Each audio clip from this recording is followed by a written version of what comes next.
రాహుల్ ఒక్క మాటతోనే గులాబీ పార్టీ గుండెలు పగిలిపోయాయా? సీఎం రేవంత్పై అగ్రనేతకు మరింత నమ్మకం కలిగిందా? నిన్నటి వరకు ఆరోపణలు చేసిన కారు పార్టీ వాళ్లకు అస్త్రం లేకుండా చేశారా? ఇంతకీ రేవంత్పై రాహుల్కి ఎందుకంత నమ్మకం? ఇప్పుడు కాంగ్రెస్లో రేవంత్ స్థాయి మరింత పెరిగిందా? రాహుల్ రేవంత్ మధ్య మూడో వ్యక్తి లేకుండా ఉన్నారా? అదేంటో చూద్దాం.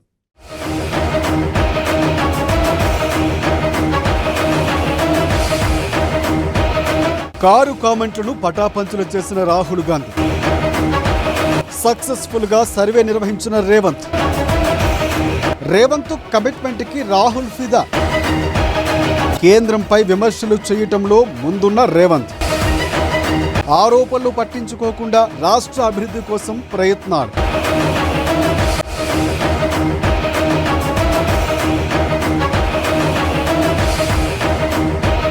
ఢిల్లీలో రాహుల్ గాంధీ సీఎం రేవంత్ కు అపాయింట్మెంట్ ఇవ్వడం లేదనేది నిన్న మొన్నటి దాకా ప్రతిపక్షానికి ఒక అస్త్రంగా మారింది. ఎన్నిసార్లు వెళ్ళినా కలవటం లేదు, కనీసం పలకరించడం లేదు అంటూ తమ రాజకీయ అవసరాల కోసం తెలంగాణ జనం ముందు రేవంత్ రెడ్డిని చిన్నగా చూపించేందుకు నానా తంటాలు పడ్డారు కారు పార్టీ వారు. అదిప్పుడు తునాతునకలైంది. రాహుల్ గాంధీయే దీన్ని బద్దలు కొట్టేశారు. 50% రిజర్వేషన్ల పరిమితి గోడలు బద్దలు కొడతారని ప్రకటించిన రాహుల్ గాంధీ ఇక్కడ ప్రధాన ప్రతిపక్షం బీఆర్ఎస్ చేస్తున్న ఓ చీప్ ప్రచారాన్ని కూడా బద్దలు కొట్టి తుక్కు చేశారు.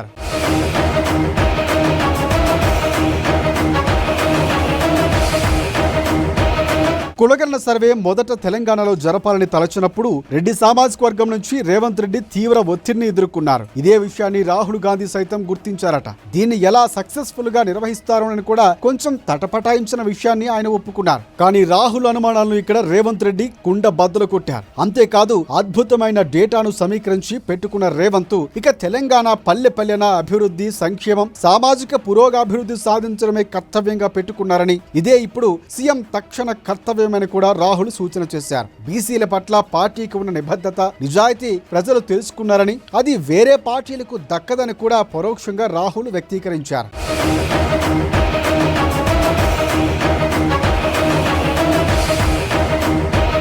సరే, ఇదంతా పక్కన పెడితే ఈ పరిణామం మాత్రం బీఆర్ఎస్ పార్టీ శ్రేణులకు, అందులోనూ ప్రధానంగా కేటీఆర్ కు మాత్రం ఎంత మాత్రం మింగుడు పడటం లేదనుకుంటా. ఎందుకంటే మాట్లాడితే ఢిల్లీ వెళ్తున్నారని అనడంలో, రాహుల్ గాంధీ అపాయింట్మెంట్ దొరకడం లేదని ప్రచారం చేయటంలో ఇద్దరి మధ్య గ్యాప్ ఉందని నమ్మించే క్రమంలో నిత్యం పదే పరితపించే ప్రయాస ఇక ఉండబోదు. ఇది ఎంతో కొంత మొన్నటి వరకు తనకు, తన పార్టీకి మైలేజ్ తీసుకువస్తుందని కేటీఆర్ భావించి ఉంటారు. కానీ ఈ మీటింగ్ తరువాత అందరికీ అర్థమైంది ఏంటంటే, రేవంత్ బలం పెరిగిందని, తిరుగులేని రేవంత్ గా మారాడని.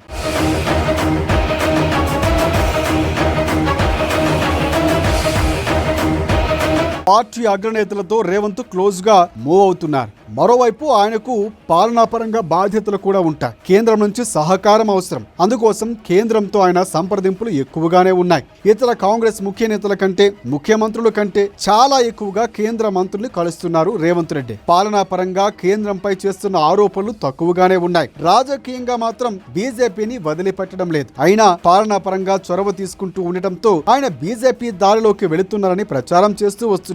ఫిర్యాదులు కూడా చేస్తున్నారు.